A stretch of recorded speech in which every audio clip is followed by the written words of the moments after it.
Le 13 octobre 1972, une équipe de rugby uruguayenne connue sous le nom de Old Christians Club prend l'avion pour se rendre au Chili pour un match spécial.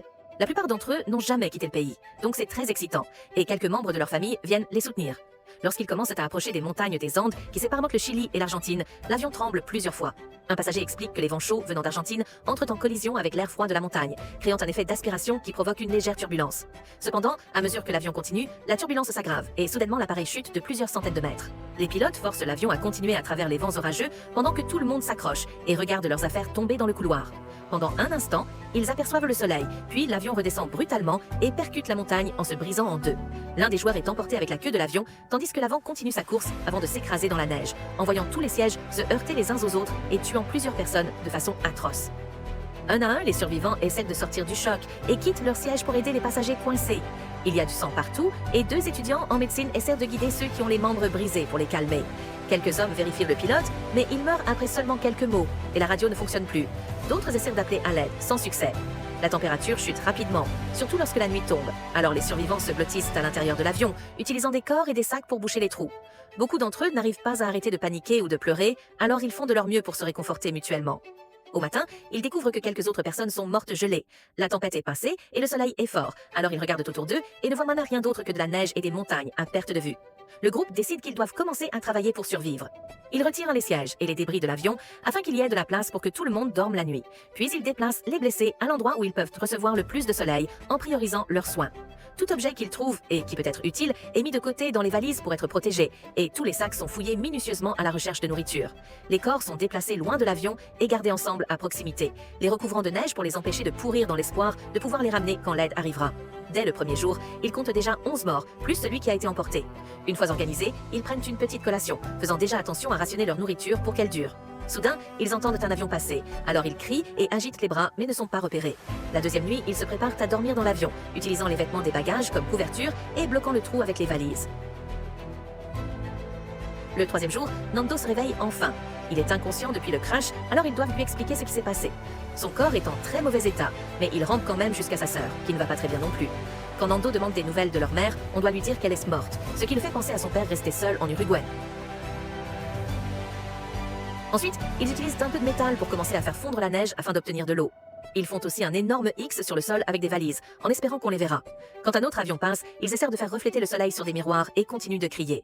Quelqu'un remarque que les ailes de l'avion bougent, donc cela pourrait être un signe qu'ils ont été vus. Le lendemain, ils entendent à nouveau l'avion, mais il est loin, ce qui signifie qu'ils cherchent dans une autre zone et ne les a pas repérés. Le groupe commence à discuter des options de survie et se souvient qu'il y avait des batteries dans la queue de l'avion, alors ils décident d'aller les chercher. Après avoir fabriqué des lunettes avec des miroirs et du cuir des sièges, 4 survivants commencent à grimper la montagne pour trouver la queue.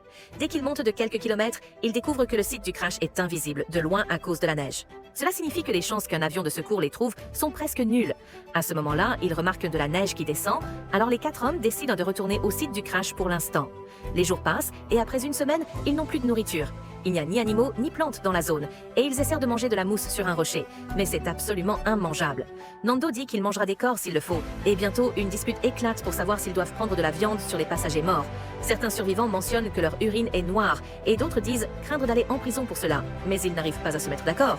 Avec le temps, ils deviennent tellement affamés qu'ils commencent à manger tout ce qu'ils trouvent, comme des lacets ou des cigarettes. Cela ne fait qu'assombrir encore leur urine.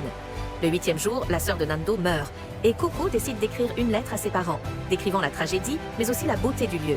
Quelques autres tempêtes les frappent les jours suivants, et ils parviennent à survivre en se cachant dans l'avion. Cependant, au 21e jour, la moitié du groupe en a assez de la situation et fait une annonce. Ils donnent la permission aux autres de manger leur corps s'ils meurent. Ensuite, ils sortent et, avec un morceau de verre, prélèvent de la viande sur les corps pour pouvoir se nourrir à nouveau. En voyant cela, quelques personnes changent d'avis et rejoignent le groupe dehors pour enfin manger aussi, ne laissant que 5 personnes qui refusent de devenir cannibales. Le lendemain, ils mettent en place un système pour cacher la plupart des corps pendant qu'ils s'en occupent, afin que ce soit moins horrible, et que ceux qui ne découpent pas n'aient pas à voir la scène. Ils commencent aussi à laisser quelques morceaux de viande au soleil pour les réchauffer. Quelque temps plus tard, ils trouvent une nouvelle valise enfouie dans la neige et sont surpris d'y découvrir une radio. Après avoir bricolé une antenne de fortune, ils parviennent à l'allumer pour apprendre aux nouvelles qu'après 66 missions de recherche, le gouvernement a décidé d'abandonner les recherches. Tout le groupe s'effondre en perdant tout espoir, et 4 personnes finissent par céder et manger de la chair humaine. Ensuite, 3 hommes décident de repartir pour chercher attacher la queue de l'avion correctement cette fois. La première chose qu'ils trouvent est beaucoup de débris et 5 corps, y compris celui de l'homme qui avait été aspiré hors de l'avion pendant la chute. Ils continuent d'avancer aussi vite qu'ils peuvent, ce qui est difficile à cause des glissades et des vents glacés qui rendent la respiration pénible. La nuit, ils se blottissent contre le flanc de la montagne et essaient de dormir alors qu'une tempête fait rage autour d'eux. Ils se réveillent couverts de neige mais vivants. Cependant, l'un d'eux est aveugle et les 2 autres sont très faibles. Alors ils redescendent en glissant sur un morceau de débris. Après une expérience aussi traumatisante, le dernier homme accepte lui aussi de manger de la chair humaine et s'endort en pleurant. Le 17e jour, le groupe fait face à une tempête depuis 5 jours. Ils restent à l'intérieur de l'avion et essaient de se raconter des histoires pour garder le moral. Mais soudain, une avalanche dévale la pente, enterrant l'avion et le remplissant de neige. Les quelques personnes qui ont réussi à rester en haut paniquent. L'un d'eux sort dehors, seulement pour remarquer que la tempête s'est encore aggravée. Ils commencent alors désespérément à creuser dans la neige pour dégager les passagers ensevelis. Et ils urinent même sur la neige pour la faire fondre plus vite. Après beaucoup de travail, d'efforts et de cris, ils réussissent à sortir tout le monde sauf une femme, qui était si profondément enfouie qu'elle est morte rapidement. À ce moment-là, ils entendent un bruit étrange et découvrent qu'une autre avalanche arrive, qui les enterre à nouveau et tue encore quelques hommes, dont le capitaine de l'équipe. Les survivants créent immédiatement quelques trous pour respirer, mais pendant qu'ils attendent, ils ne peuvent qu'espérer et prier en entendant les bruits de la neige qui tombe. Quand ils retrouvent un peu d'énergie, ils déplacent 8 corps contre un coin. Le 18e jour, ils sont ensevelis depuis 2 jours et la fin devient douloureuse. Ils n'ont pas d'autre choix que de reprendre de la viande sur les corps, mais cette fois, c'est beaucoup plus difficile, car ils ne peuvent pas cacher la plupart des corps sous la neige pour éviter de voir leur visage. Cela signifie qu'ils savent exactement qui ils mangent. Cela rend Numa tellement furieux qu'il commence à creuser et à casser les vitres, ce qui finit par le blesser à la jambe avec un éclat de verre. Mais cela ne l'arrête pas, et il continue de creuser sans relâche. Le 20e jour, il parvient enfin à ouvrir un trou dans la neige assez grand pour que les survivants puissent sortir. Après un moment de soulagement et de joie d'être encore en vie, le groupe commence à travailler pour dégager l'avion. Numa découvre qu'il a une coupure au pied qu'il ne sentait pas à cause du froid, mais il l'ignore et continue d'aider. Finalement, les journées ensoleillées les aident à dégager l'appareil, et ils envisagent d'envoyer quelques hommes en expédition, mais ils n'ont toujours aucun moyen de survivre aux nuits glaciales dehors. Ils décident donc d'attendre encore quelques jours, puisque l'été approche. Le 34e jour, le dégel commence enfin. Les 2 hommes blessés depuis le début sont très malades, et les étudiants en médecine savent qu'ils ne peuvent plus rien faire. En quelques heures, ils découvrent que les poumons de Coco sont remplis de liquide, mais aucune réanimation ne peut le sauver, et il meurt peu après. Lorsqu'ils sortent son corps, ils trouvent sa lettre et la gardent précieusement. Le 36e jour, le temps s'est suffisamment amélioré pour que Roberto, Nando, Tintin et Numa partent pour une nouvelle expédition, vêtus de plusieurs couches pour survivre aux nuits. Bientôt, Numa commence à se sentir étourdi et s'effondre. Il vérifie son pied et découvre que sa plaie est infectée. Le groupe pense qu'il devrait le ramener, mais Numa dit qu'il est assez fort pour revenir seul et leur demande de continuer. Dès que Numa revient sur le site du crash, il s'évanouit. Quelques heures plus tard, il se réveille et découvre que l'autre passager malade délire avant de mourir. Le lendemain matin, le groupe commence à retirer la glace du cockpit au cas où ils en auraient un besoin. Numa veut aider, mais il est trop faible, ce qui le rend frustré et inutile. Bientôt, le trio revient avec une grande nouvelle. Ils ont trouvé la queue de l'avion. En faisant plusieurs allers-retours avec les autres, ils ramènent de nombreux manteaux propres, des bouteilles de rhum, des cigarettes et même du chocolat. Ils trouvent aussi les batteries de l'avion et essaient de les connecter au cockpit pour faire fonctionner la radio. Après beaucoup d'efforts, ils parviennent à obtenir un peu de parasites, mais personne ne répond. Les jours recommencent à passer et le groupe hésite à ressortir car passer une nuit dehors les a presque tués, même avec les manteaux supplémentaires. L'infection de Numa empire et commence à se propager à tout son corps. La nourriture trouvée dans la queue ne suffit toujours pas, alors ils doivent gratter la viande sur les os.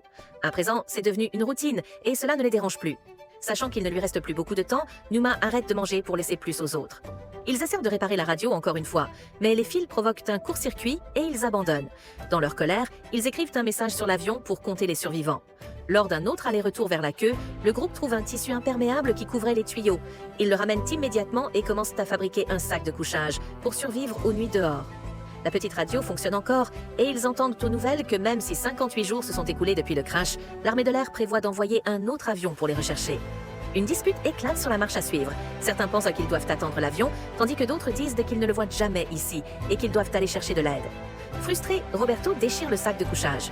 Ensuite, le groupe décide de se distraire en imitant les oiseaux qu'ils voient de voler et ils trouvent un appareil photo qu'ils utilisent pour prendre plusieurs clichés. Cette nuit-là, Numa leur donne la permission de manger son corps et le matin, ils le trouvent mort. Dans ses mains se trouve une note disant qu'il n'y a pas de plus grand amour que de donner sa vie pour ses amis. Inspiré par ces mots, Roberto, Nando et Tintin décident de repartir.